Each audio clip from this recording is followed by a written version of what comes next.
you're new here, be sure to hit the subscribe button below. This is like the first set down type video that I have done. And it is going to be like a litter recap for her, or for Chavaleh's tea time litter. So just to recap, they were born February 7th. And they were born via C-section, which I hope to make a video about soon. Time has just got away from me, this litter, and honestly, I don't know, it's just gotten away from me, and I have not got around to making it.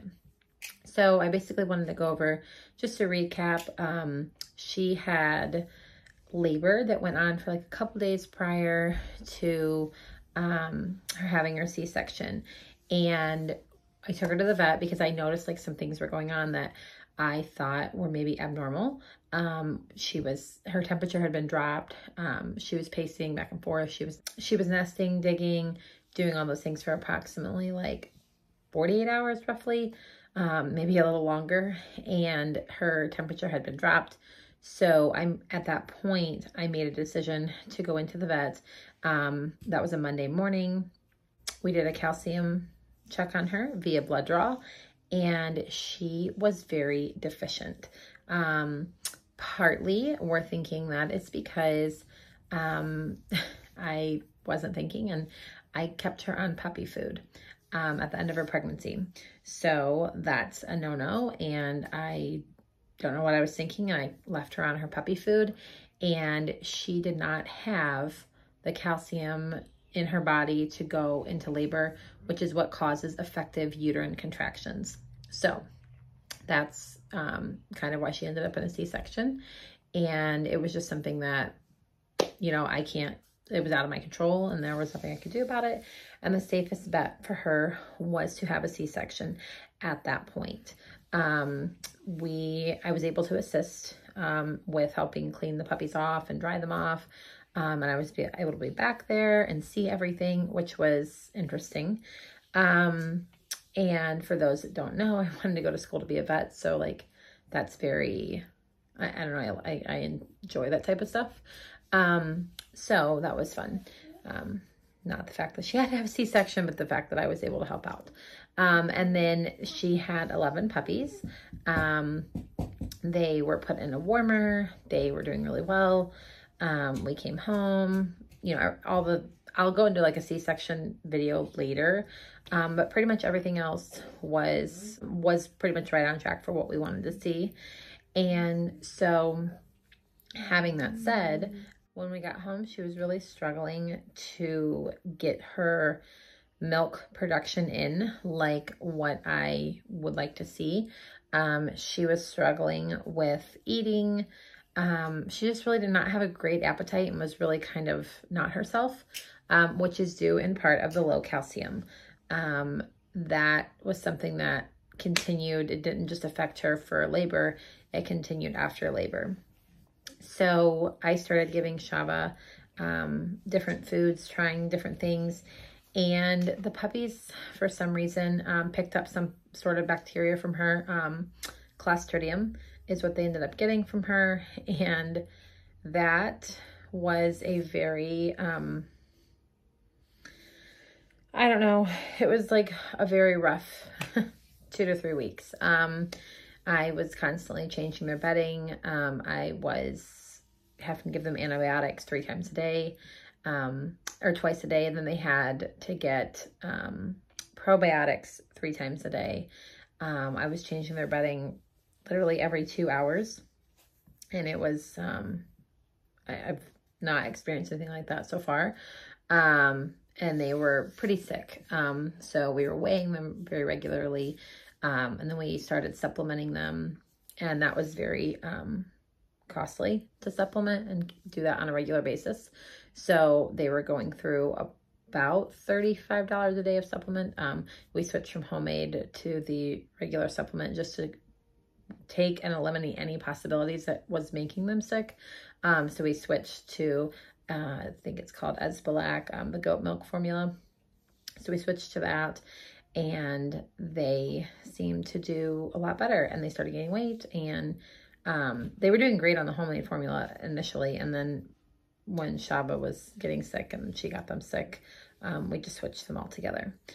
So around 3 weeks is when they really turned the corner, and we were seeing great weight gains. Everyone was doing really well. And overall, from 3 weeks on, the litter just blossomed and did phenomenal. I'm extremely happy with these puppies, and they did really, really well. The hardest part was the supplementing and, getting that figured out and that initial sickness that they got over. And overall, though, this litter I've been very happy. They've done great training well. They were doing well in crates. They were going outside, very confident. They had great evaluations. And overall, just a really great experience after that initial hump. Overall seemed to be going, though, really well with the litter. Very happy with them and doing really great. And we had their vet appointments last Thursday. And I was under the impression that everything was going very well. They had their temperament checks and their temperament evals. They did phenomenal with those, and everything was really kind of smooth sailing. And then we went to the vet check, and unfortunately, London was a puppy that was diagnosed with SAS. It is a condition that is genetic.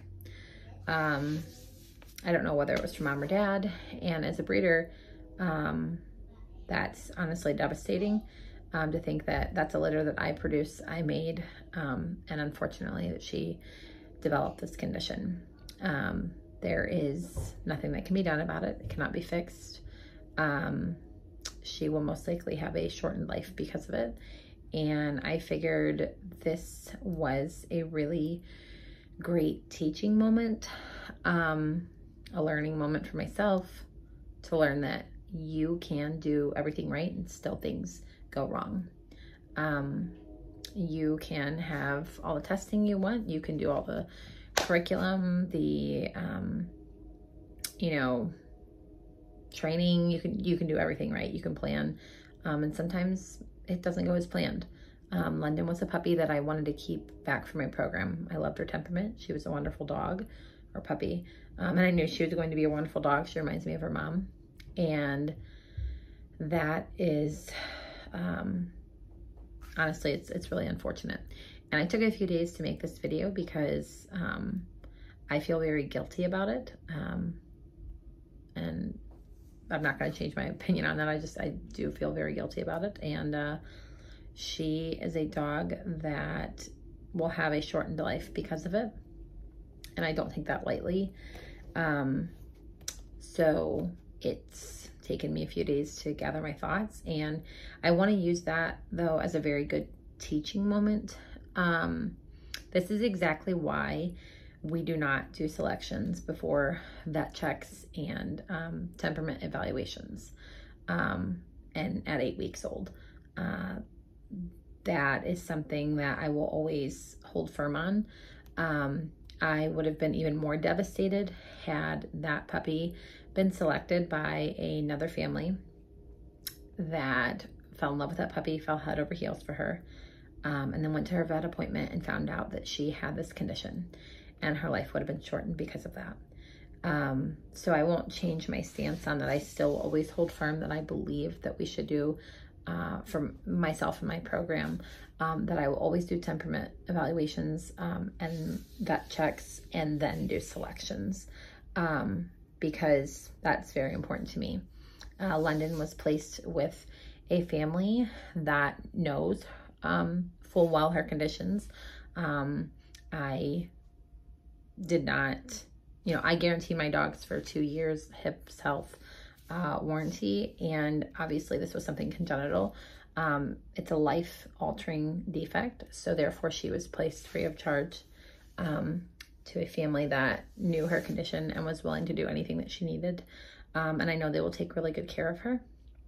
And it was still, it's very hard on me. I don't even know really how to make this video, but I want to be transparent in my program, and that is something that I will always hold true to. And unfortunately, this is just a result of this pairing. We will not be pairing them again.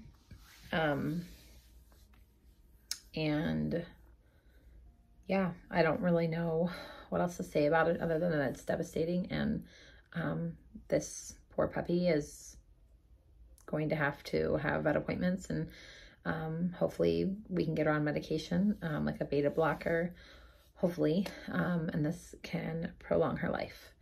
And that's the best I can hope for. And I hope that this is a moment where others can say, you know, maybe they'll push back puppy selections. I don't know what good could come of it. Hopefully maybe London will go and live several years and touch someone's life and change someone's life for them. I'm hoping that's what comes out of this. And other than that, there's not really much else I can do. So that's kind of where my head was last week. And then we had a wonderful go home. The puppies went to absolutely amazing families. I could not have selected better families for my puppies. And we have decided to retain Lemon, which is Lime Collar Girl. We'll be keeping her for our program. And I love her, and her name is going to be remaining Lemon. So she will keep that name. And she is a very sweet little girl. I had, after we did temperament evals, we were going to keep London and Lemon back for ourselves. But unfortunately with London, that wasn't the case. But we're absolutely in love with Lemon, and she's a great little girl. And I hope to see her in our program one day and having puppies. And we did talk with the vet, and he does not see any concern as of right now with her being a mom, with London being in the same litter. We will do an extensive cardiac check on Lemon to make sure that she is up to where we need for that, and that's something that we'll just have to keep an eye on. Golden Retrievers are predisposed to this condition anyways, so there's really nothing that can be done about it, other than, you know, doing the best that we know, and breeding, and obviously I won't be producing that pairing again.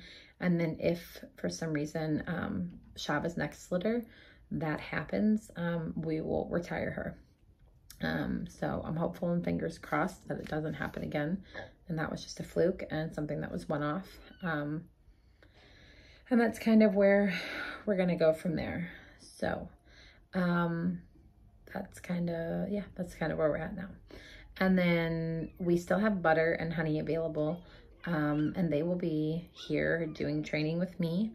We'll get them started on early puppy training, and I'll just offer them as started puppies more than likely. They're great little puppies, but I just don't think that people know about them, and the right family will come along, though. I'm not really worried about it because they're good dogs and they can stay here, I guess, as long as they want. So that's kind of where we're at with that. It's been a great litter overall, other than the initial hiccups and then London, and we're really excited about them, and I can't wait to see where we head this spring. And hopefully Abby is pregnant. We will get confirmation maybe this Friday, and see how that goes. And then other than that, yeah, that's a wrap on that litter. I will be hopefully sharing a C-section update. My mind has been in a little bit of a whirlwind since then. And yeah, so if you guys have any questions, please let me know below. Leave me a comment, and I will do my best to answer that and get back with you. And yeah, thank you guys for watching, and be sure to subscribe, and have a good day.